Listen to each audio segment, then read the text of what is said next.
Everyone, welcome back to my YouTube channel. तो कैसे हैं आप सब लोग। तो जो आज मैं आपके लिए लेकर आई हूँ छेना के रसगुल्ले। तो वो मैं किस तरीके से बनाती हूँ वो आपके साथ में शेयर कर रही हूँ।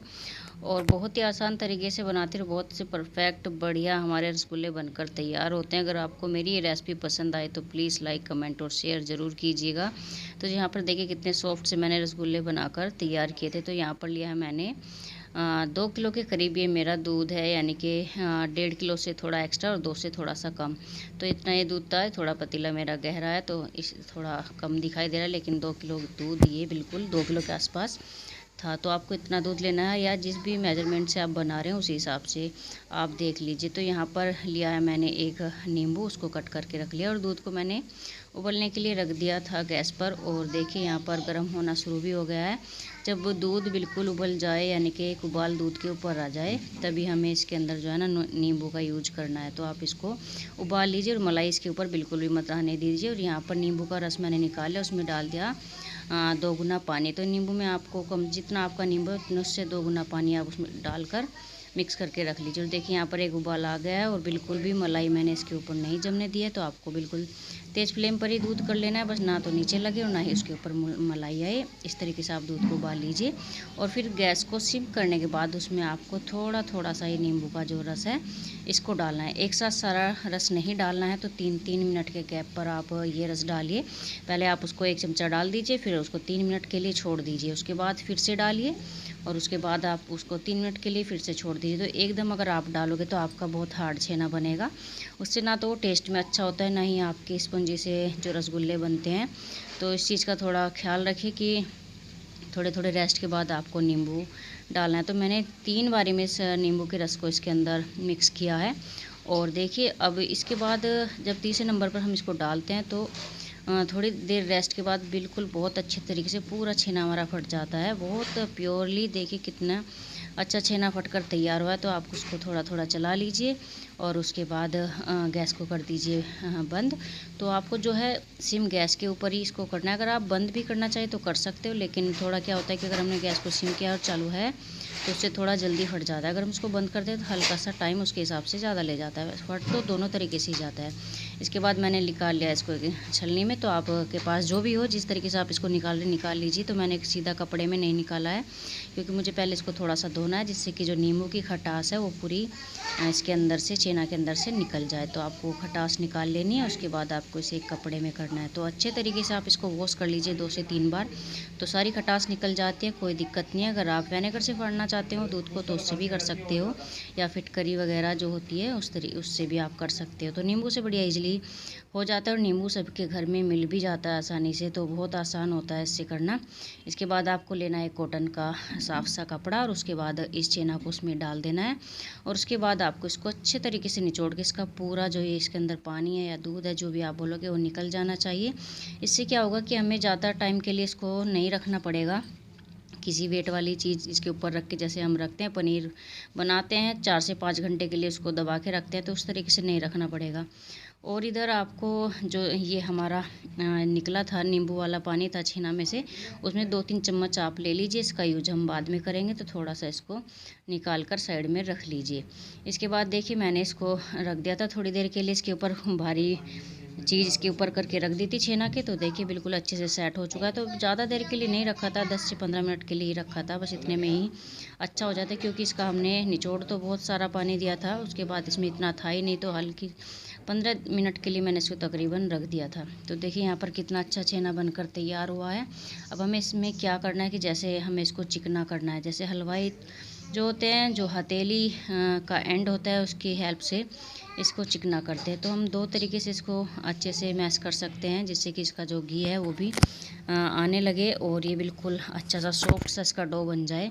तो आप या तो हाथ की हथेली की मदद से कर लीजिए, या फिर एक तरीका और होता है, उसके हिसाब से भी आप इसको बहुत आसानी से कर सकते हैं। हथेली से क्या होता है कि थोड़ा टाइम लगता है, और थोड़ा अगर किसी से इस तरीके से नहीं होता है तो उससे क्या करना है, एक बाउल लेना है जिसकी बिल्कुल फ्लैट सी तली हो, और उससे आप इसको बहुत ईजिली 5 मिनट के अंदर कर सकते हो। तो आप इससे बढ़िया तरीके से इसको मैश कीजिए, तो 5 मिनट के अंदर ये हो जाता है। हथेली से हमें टाइम लग जाता है, लेकिन बाउल की हेल्प से इतनी स्पीड से होता है कि, और इतना बढ़िया स्मूथ सा हमारा इसका डो बनकर तैयार होगा कि रसगुल्ले बहुत ही परफेक्ट बनेंगे। तो आप इस तरीके से कीजिए, बहुत आसानी से होगा और आपको थोड़ी भी दिक्कत इसके अंदर नहीं आने वाली है। तो ये बहुत बेस्ट तरीका होता है और मैं इसी तरीके से कर लेती हूँ।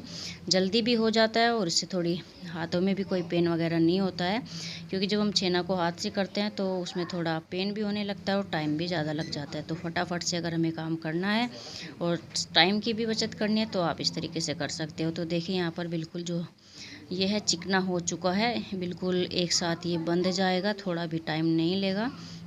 जैसे फटाफटा सा होता है ना, तो वो नहीं रहेगा, बिल्कुल एक साथ मिक्स हो जाएगा बहुत अच्छे तरीके से। तो आपको बस इसका एक प्यारा सा डो बना लेना है और इस टाइम पर आपको इसके अंदर या तो कॉर्नफ्लोर लगाना है या फिर मैदा भी आप यूज कर सकते हो, जो भी चाहे आप वो चीज़ यूज इसके अंदर कर सकते हो। तो देखिए इसका कितना प्यारा सा डो हमारा बनकर तैयार हुआ है। ये देखिए बिल्कुल सॉफ्ट है और मैं इसको मसल के दिखाती हूँ। देखो इसने घी भी अपना छोड़ दिया, तो यानी कि इसके अंदर पूरा चिकनाहट आ चुका है, कोई भी दिक्कत इसके अंदर नहीं है कि अब ये फटेंगे। ये तो जब इसका चिकनापन बिल्कुल बाहर आ जाता है तो उसके बाद फटने का कोई चांस होता नहीं है रसगुल्लों का। इसके बाद अब मैंने इसमें डाला था 2 चम्मच मैदा, क्योंकि मैदा बहुत आसानी से मिल जाता है सबके यहाँ पर। तो मैंने यहाँ पर बहुत कम, यानी कि पूरे चम्मच भी नहीं भरे थे, जो हमारे घर में होते हैं छोटे चम्मच, वो पूरे भी नहीं भरे थे, थोड़े कम कम ही थे, तो वो मैंने 2 ले लिए थे। आप इस तरीके से ले लीजिए, उसके अंदर मिक्स कर दीजिए। इससे क्या होता है, इसकी थोड़ी सी बाइंडिंग अच्छी सी आ जाती है और रसगुल्ले फटते नहीं, क्योंकि खाली दूध के बने होते हैं। और अब अगर हम इनको बिना मैदा या उसके बनाते हैं तो उससे क्या होता है कि थोड़ा फटने का डर रहता है। तो आप इसमें थोड़ी सी मैदा वगैरह डाल लीजिए, तो उससे इनकी बाइंडिंग अच्छी बनेगी और ये फिर फटेगी भी नहीं। इसके बाद हमें बना लेनी है इसकी छोटी छोटी सी लोइयाँ। तो मैं मीडियम साइज़ के रसगुल्ले बना रही हूँ, ज़्यादा बड़े नहीं बना रही हूँ। अगर आपको बड़े बनाने हैं तो लोइयाँ बड़ी बड़ी सी तोड़ लीजिए, और अगर आपको मिनी रसगुल्ले बनाने हैं तो और छोटे छोटे सी लोइयाँ तोड़ लीजिए। तो मैं बीच के साइज़ के बना रही हूँ, तो उसी हिसाब से इसकी लोइयाँ तोड़ ली, क्योंकि जब हम इसको मीठे में डालेंगे तो थोड़ा सा ये उसके बाद भी फूल जाती हैं। तो बस थोड़ा सा यहाँ पर वही चीज़ देखिए और उसी हिसाब से आप अपनी लोइयाँ तोड़कर तैयार कीजिए। अब हमें क्या करना है, इसको अच्छे से मसलना है। फिर उसके बाद हमें इसका गोल गोल पेड़ी बनानी, जैसे कि हम रोटी की बनाते हैं या आमतौर पर रसगुल्लों की बनाते हैं, उसी तरीके से बनानी है। बस आपको उसके अच्छे तरीके से मैश करना है हाथों के बीच में, जिससे कि इसके जितने भी दरारें हैं, क्रैक है, वो पूरे ख़त्म हो जाए, इसके ऊपर ना रहे। अगर हल्की रह भी जाती है आपकी दरारें तो उससे कोई इतना फ़र्क नहीं पड़ता है, वो भी आसानी से बन जाते हैं, उससे भी रसगुल्ले हमारे बिल्कुल नहीं फटते हैं। तो थोड़ी बहुत दरारों से कोई प्रॉब्लम नहीं है, लेकिन ज़्यादा नहीं होनी चाहिए। ज़्यादा से क्या होगा कि हमारे रसगुल्ले फट जाएंगे। तो आपको बस इस चीज़ का ध्यान रखना है। इसको मसलते हुए आपको अच्छे से गोल पेड़े इसके बना लेने हैं। और देखिए कितने चिकने मेरे हाथ हो चुके हैं, और किसी भी चिकनाई को लगाने की इसमें ज़रूरत नहीं होती है, क्योंकि जो हमारा पनीर है या छेना है उसने ही इतना चिकनापन छोड़ चुका होता है कि वो ही बहुत हो जाता है। अलग से कोई चिकनाई लेने की ज़रूरत हमें बिल्कुल भी नहीं लगती है। तो इसी तरीके से हम अपने सारे पेड़े बना लेंगे।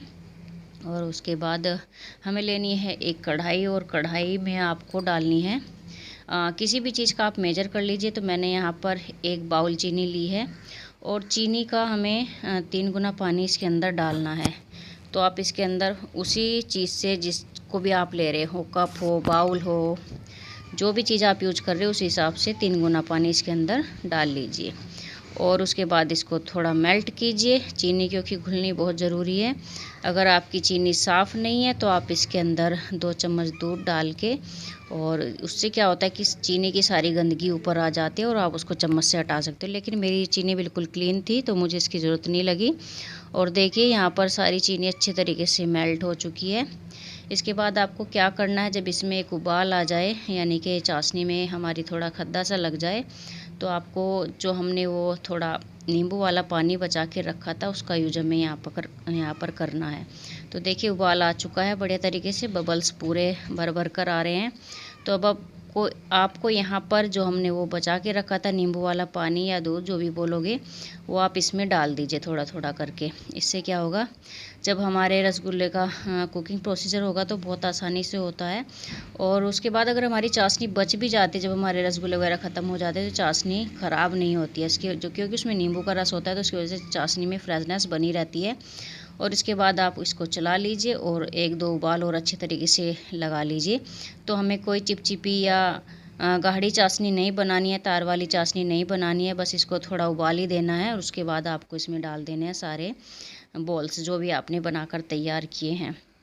तो तार वाली इसकी चाशनी नहीं होती है, ना ही ज़्यादा गाढ़ी होती है, बस हल्की सी हम 2-3 उबाल इसमें दे देते हैं, वही काफ़ी होता है। क्योंकि हमें इसके लिए पतली चाशनी चाहिए, अगर हम गाढ़ी चाशनी कर लेते हैं तो वो जो हमारे बॉल्स है उसके अंदर तक पहुंच नहीं पाती है और फिर वो अंदर से कच्चे रह जाते हैं।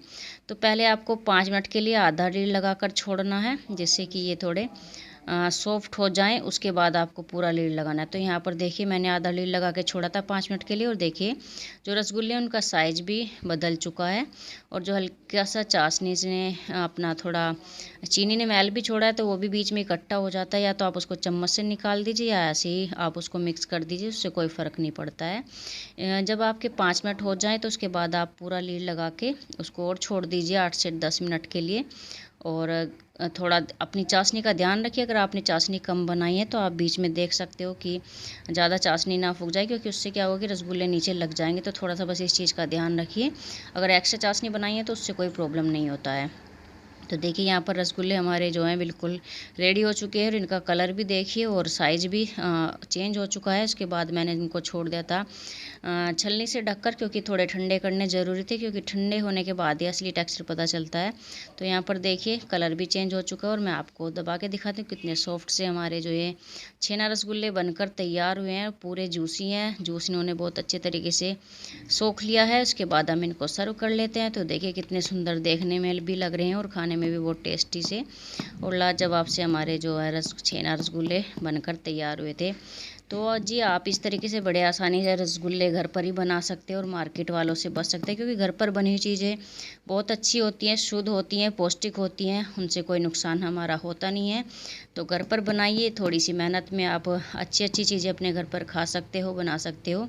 और उसके बाद मैं आपको थोड़ा कटिंग भी करके दिखाती हूँ। तो बड़ी ईजिली ये कट भी हो रहे हैं, आसानी से अंदर तक ये सीख चुके हैं और बहुत अच्छे टेस्टी से हमारे छेना रसगुल्ले बनकर तैयार हुए हैं। तो जी अगर आपको मेरी आज की रेसिपी पसंद आई हो तो प्लीज़ लाइक कीजिए, कमेंट कीजिए, शेयर कीजिए और मेरे चैनल के बेल आइकन को ज़रूर प्रेस कीजिए, जिससे कि मेरी आने वाली वीडियो का नोटिफिकेशन आपको सबसे पहले मिल सके। जय माता दी, हरे कृष्णा, हरे राम।